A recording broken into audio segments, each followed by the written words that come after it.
هل سمعتم عن المتوكل الذي جيء به برجل قد ضرب الإمام؟ واحد ضرب الإمام. أول حادثة في تاريخ الإسلام أن واحد يضرب الإمام. الله يسلمكم يا رب. الله يكفي عنك شيخ علي.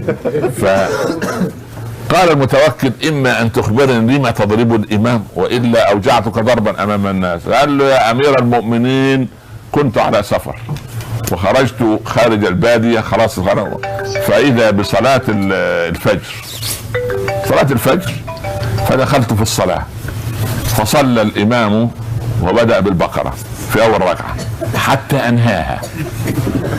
قلت في الثانية يمكن يقرأ زي الشيخ عمر كده الإخلاص، عشان سبحان الله مفيش حد. فبدأ بآل عمران حتى أنهاها، فسلمنا وقد أوشكت الشمس أن تشرق. فبعد أن سلم وقف الإمام وقال: أيها المصلون، أعيدوا صلاتكم، تذكرت أنني على غير طهارة فضربت.